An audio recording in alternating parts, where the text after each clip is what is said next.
Welcome to Jewish L.E.D, learning every day.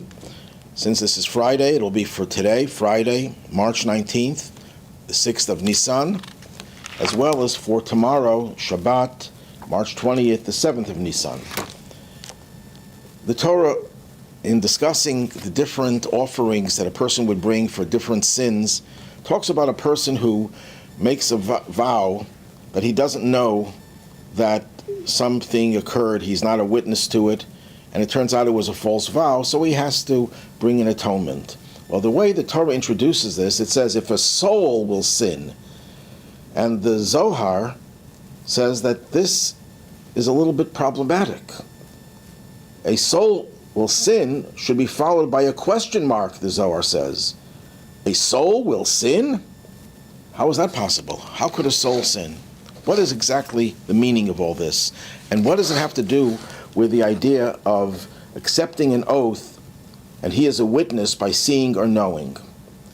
Well, in Hasidic literature, we're told that the truth of the matter is that we are composite of a soul, a godly soul, and a body with an animal soul.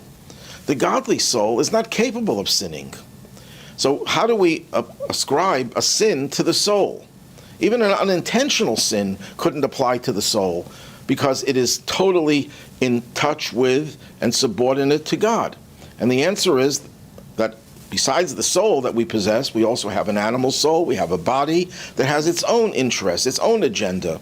And very often that agenda blocks the radiance and the inspiration from the godly soul. So what do you do in that case? So the Torah says he accepts an oath and he is a witness by seeing or knowing. What does this refer to? The Talmud tells us that before we come into this world, before the soul enters into the body, it is administered an oath that it will remain faithful to its mission. Now, what does that mean? Does it mean that the fetus raises its right hand and gives an oath? No, that's not really what it means. But an oath in Judaism is a boost of energy. When a person makes an oath that they're going to do something, they could have said, I'll do it, without saying they're making an oath. But by saying they're making an oath, they're invoking God's energy. They're saying, I'm relying on God to give me the special boost of power.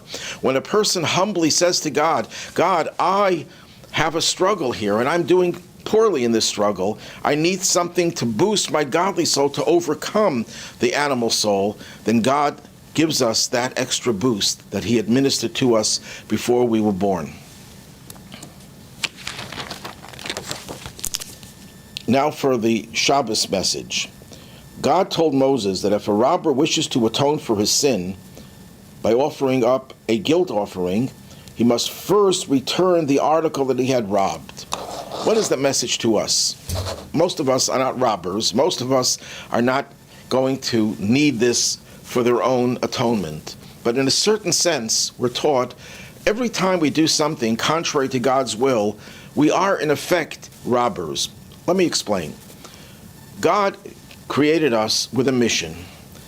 When someone gives you a mission, the government, for example, gives a soldier a mission, the government has to give the soldier the uniform, the weapons, the wherewithal, the training, in order for them to fulfill that mission. So they train them, let's say, to man a vehicle. And the soldier, instead of using the knowledge to man a vehicle to fight the enemy, uses it for his own pleasure, for his own needs. That would be taking the energy, the resources that the government gave the soldier for his mission, and he's diverting it elsewhere. Well, that's exactly what happens when we do something against God's will. God gave us certain resources, certain energy, and he wants us to use it in a certain direction. And all of a sudden, we discover we're using the talents that God endowed us with to do things that are contrary to God's plan and God's mission, inconsistent with that mission. So the first thing we have to do whenever we want to atone and do tshuva, repent, which really means to return, is to return those resources. Take the energy that we invested in something else in a different area that is not consistent with God's mission and bring it back to the mission. And when a person does tshuva, that creates a surge of even greater energy than they had before. So not only are they going to restore what they took and diverted, but they will now be endowed with even greater strength channeled in the direction of good. And that's why our sages tell us that before the Mashiach comes, the Jewish people will all do tshuva, will all return to God, which means we will have double strength that will make the world an infinitely better place than it ever was.